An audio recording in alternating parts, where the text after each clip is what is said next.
بسم اللہ الرحمن الرحیم۔ آپ نے حالیہ دنوں میں دیکھا ہوگا کہ وزارت داخلہ کی طرف سے ایک نوٹیفیکیشن جاری کیا گیا جس میں کچھ ممالک کے لوگوں کو پاکستان آنے کے لیے شرائط اور قواعد و ضوابط کا تعین کیا گیا۔ اس میں ایک چیز دیکھنے کی آئی، 10 ممالک کا جہاں پہ نام آیا اس میں ایک اسرائیل کا نام آیا۔ بڑی حیرانگی کی بات ہے جب ہمیں پتہ ہے کہ اسرائیل سے ہمارے کسی قسم کے سفارتی تعلقات موجود نہیں، پھر ایسی کوشش کیوں کی جا رہی ہے؟ یہ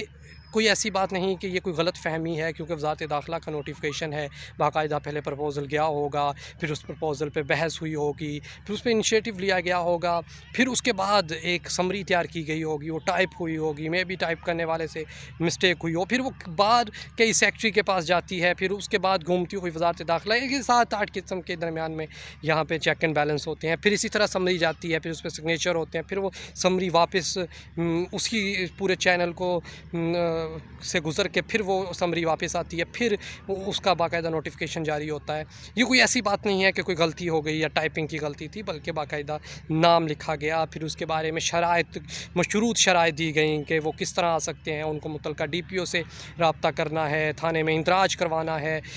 اس کا ہرگز مطلب نہیں ہے کہ آپ نے نوٹیفیکیشن جاری کر دیا اور شاید یہودی یا پاکستان آنا شروع ہو جائیں گے، یہ بھی کوئی بات نہیں ہے، کیونکہ نہ تو پاکستانی قوم ان کو برداشت کرے گی، نہ ہی ان کے لیے یہاں کوئی پرامن رستہ ہوگا کہ وہ فلسطین پہ ظلم کریں اور پاکستان میں آگے پرامن طور پہ رہ لیں گے۔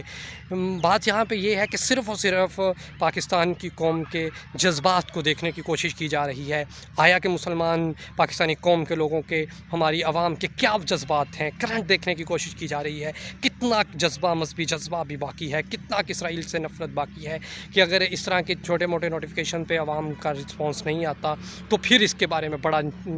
آنے والے وقت میں کوئی بڑا اسٹیپ بھی لیا جا سکتا ہے۔ اسرائیل کو بعض گشت جاری ہے کہ اسرائیل کو قبول کرنے کی بھی بات سامنے آ رہی ہے۔ بات اس میں کنکلوژن یہ ہے کہ چیک کیا جا رہا ہے ایمانی جذبہ کہاں تک ہے اور مسلمان کتنے حد تک اس کو افورڈ کریں گے۔